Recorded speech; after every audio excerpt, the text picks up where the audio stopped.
Bonjour à toutes, bonjour à tous, bonjour Davy. Bonjour à toutes et à tous, bonjour Charlotte. Pour ceux qui ne me connaissent pas encore, je suis Davy Ross, fondateur de Croque la Vie, passionné de santé animale depuis ma plus tendre enfance et j'en ai fait mon métier. Et pour ceux qui nous rejoignent pour la première fois, bienvenue à Croque la Vie. Quant à moi, je suis Charlotte, responsable du pôle recherche scientifique et rédaction. Alors Charlotte, qu'est-ce qu'on va voir dans cette vidéo? Alors aujourd'hui, on va aborder des éléments que vous pouvez retrouver mentionnés sur les étiquettes de vos croquettes. Tout à fait. Et si on fait cette vidéo, c'est parce que ces éléments, en général, souvent, vous ne savez pas ce qu'ils veulent dire. Ou alors, vous pouvez même ignorer qu'est-ce qu'ils vont impliquer pour la santé de votre animal. La présence de pois, de lentilles, de pois chiches, d'haricots, de tubercules de type pommes de terre, patates douces, c'est quelque chose qui est nouveau. Donc déjà, ce que j'aimerais, c'est qu'on prenne tous du recul et qu'on soit très modeste par rapport à cette question-là. Parce que ce n'est pas des ingrédients qui sont anodins pour la santé de nos animaux. Et on a très peu de recul, puisque ça fait seulement quelques années que c'est intégré dans l'alimentation animale. Quand je dis quelques années, c'est qu'en gros, ça a commencé vraiment à arriver en Europe en 2016.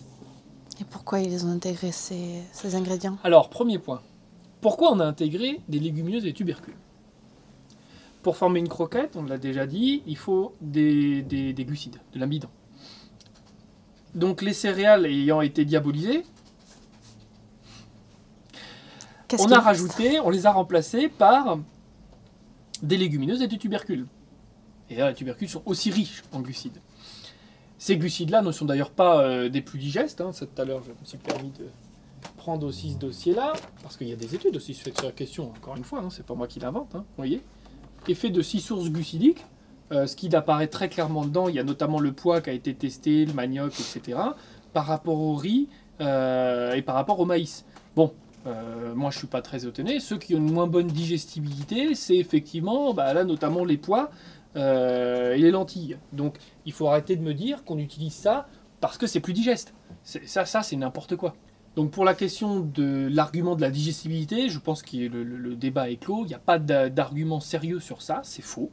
Ensuite, d'autant plus qu'il y a plein de céréales comme le riz, le maïs qui sont sans gluten, nous par exemple on conseille les sans OGM aussi, produites sur le sol français, c'est des choses qui n'ont jamais posé problème, même quand les croquettes n'existaient pas. On se rend compte aussi justement dans l'étude que le riz et le maïs est à 99% digestible. Tout à fait, oui, tout à fait. Donc, ça c'était le premier point. Après, le deuxième point, les légumineuses sont beaucoup utilisées parce qu'elles sont riches en protéines. Certaines sont riches en contenant jusqu'à 25% de protéines. Donc c'est pas négligeable, surtout que c'est de la protéine finalement à bas coût par rapport à une protéine issue de viande. C'est beaucoup moins cher, les prix ne sont pas du tout comparables. Nous par exemple, c'est vrai qu'à un moment on s'était posé la question, est-ce que dans l'alimentation de nos animaux, on n'intégrerait pas un petit peu de légumineuses? Mais en fait, en testant, on s'est rapidement rendu compte, ça c'était en 2014, 2015, que ça m'a amené des vrais problèmes digestifs, avec beaucoup de troubles digestifs, vomissement de bile, ok, régurgitation, et les diarrhées, beaucoup de diarrhées, de ballonnements, de ventre qui gonfle, les flatulences, et malheureusement on a connu aussi des pancréatites, et là ça nous a pas fait, on se dit ok, il y a vraiment un problème. Donc on a dit non. C'est-à-dire qu'on ne va pas aller choisir un aliment au détriment de la santé de nos animaux, parce qu'on est les premiers concernés, quoi. Mais par contre, c'est vrai qu'aujourd'hui, beaucoup de marques ont quand même fait le choix d'utiliser ce type de protéines et de glucides, puisque du coup c'est un mélange, en tout cas pour ce qui concerne les légumineuses. Mais là non plus, on ne va pas se mentir, des protéines végétales n'ont pas la même valeur nutritive que des protéines animales. Donc il faut savoir quand même, parce que du coup attention, quand vous voyez marqué par une viande fraîche ou protéines nanana et que vous avez également des légumineuses, s'il y a, je sais pas, je dis une bêtise, admettons qu'en tout il y ait 20 ou 25%, on va dire 20% de légumineuses, ça veut dire que ça peut représenter déjà plus de 5% de protéines. Donc c'est quand même important. Ouais. Donc il faut relativiser les choses. Et enfin, pour terminer sur la question des légumineuses et tubercules, ils sont, là j'ai pareil, on refait toujours le même dossier.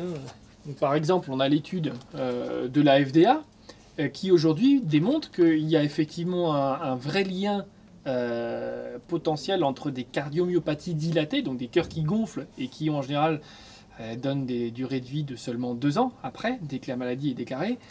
Donc c'est quand même quelque chose de très grave qui peut raccourcir considérablement la vie. Et eux, ils mettent ça en lien avec, dans 99,9% des cas, c'est donc des chiens qui en plus n'ont pas de prédisposition génétique à avoir ce type de maladie. Et dans 99,9% des cas, ces chiens sont nourris notamment avec des aliments contenant des tubercules ou des légumineuses. FDA qui est la Food and Drug Administration. C'est ça. Donc il y en a, je sais, hein, il y en a sur Internet, on les voit rétorquer, ah oui, mais on ne peut pas prendre cet argument, l'étude n'est pas terminée. Bon, je précise quand même qu'elle elle a commencé il y a des années, et que là on est quand même à des milliers et des milliers de chiens et chats. Et que c'est hautement significatif, puisqu'on parle de 99,9%.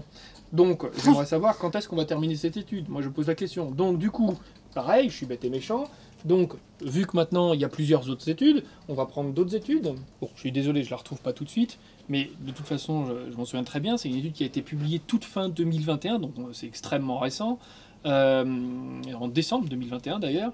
Et elle a fait toute une analyse rétrospective en regardant combien de temps vivaient les chiens et chats quand ils restaient nourris avec des tubercules légumineuses, donc notamment dans des aliments sans céréales, et quand ils arrêtaient ce type d'aliment et qu'ils passaient sur un aliment, quelle que soit la qualité, c'était pas la question de l'étude, sur du avec céréales, mais sans tubercules et sans légumineuses. Et en fait, le résultat de l'étude, il est choquant, parce qu'on se rend compte que sur ces 2 ans, les animaux qui changent d'aliments et qui vont arrêter les tubercules et légumineuses, ils vivent en moyenne 1,5 fois plus longtemps. C'est pas négligeable. Hein. Ah bah c'est pas négligeable. Donc cette étude, elle est terminée, hein, elle est publiée même dans des revues médicales vétérinaires. On remettra le lien dans la description. Donc il faut arrêter de se cacher derrière « Ah, mais l'étude n'est pas terminée ». Il y a un moment, il faut être sérieux. On est en train de parler de la santé et de l'alimentation de nos animaux. On ne peut pas leur donner n'importe quoi. Non. Et moi, quand on me dit « Ah bah tiens, s'il a cette maladie, si tu arrêtes, et même si tu prends n'importe quelle qualité, bah, il vit 1,5 fois plus longtemps. L'étude souligne même que les symptômes,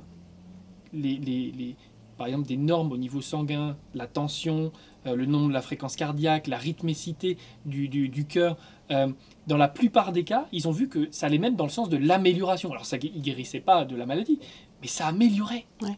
Vous vous rendez compte à quel point? Juste parce qu'on enlève les tubercules et les légumineuses. Ils ont fait que ça dans cette étude. Ah, c'est fou quand même. C'est fou. Donc c'est vrai que cette question de... Si vous voyez dans vos étiquettes de sacs de croquettes des légumineuses ou des tubercules, soyez vigilants à ça. Soyez vigilants. Je pense que c'est une question qui est quand même très importante et on peut pas passer comme ça dessus. Non. C'est la santé de nos animaux qui est en jeu. Tout à fait. Et c'est un sujet sérieux.